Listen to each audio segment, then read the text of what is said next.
আসসালামু আলাইকুম। কেমন আছেন সবাই? আশা করি সবাই খুব ভালো আছেন।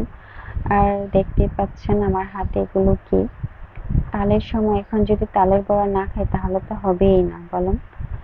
আর তাল নিয়ে আসলো আমার শ্বশুর বাজার থেকে। আমি তালগুলো চেলে নিচ্ছিলাম। চালার পর যখন দেখলাম যে না, এটা আরো হয়তো কিছু রস বের হবে, তারপর আবার চালছিলাম আরকি। যখন চালা শেষ হয়ে গেল পরিমাণ মতো ময়দা, চিনি আর পরিমাণ মতো লবণ দিয়ে ভালো করে মেখে নেব। রসটার সাথে ভালো করে যেন মিক্স হয়ে যায়। তো মাখানো প্রায় শেষ। এটাকে রেখে দেব। আমি এটা করেছিলাম রাতে, যেন পরের দিন সকালে এটাকে বানাতে পারি। এটা রাতে যদি রেখে দেওয়া হয় তাহলে পিঠাটা সকালে খুবই ভালো হয়। তাহলে দেখেন মাশাআল্লাহ কতটা সুন্দর হয়েছে। ফুলে প্রায় এক ভর হয়ে গিয়েছিল। তো এটা দেখে সত্যিই খুব ভালো লাগছিল।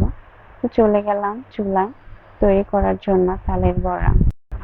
কড়াইতে তেল দিয়ে দিলাম পরিমাণ মতো। তেলটা গরম হওয়ার জন্য অপেক্ষা করছি। যখন গরম হবে তখন দিয়ে দেব।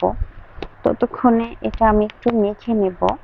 এটার যে ফুলে একটা বাষ্প তৈরি হয়েছিল সেটা যেন বের হয়ে যায়। তারপর এটাকে মিক্স করার পর কড়াইতে দিয়ে দিলাম। দেওয়ার পর ভাজা পর্যন্ত অপেক্ষা করি। একটু ভাজতে হবে হালকা আঁচে। বেশি চুলার হিট বেশি দেওয়া যাবে না, কারণ বেশি দিলে এটা পুড়ে যাবে, ভাজা হবে না আর ফুলবে না।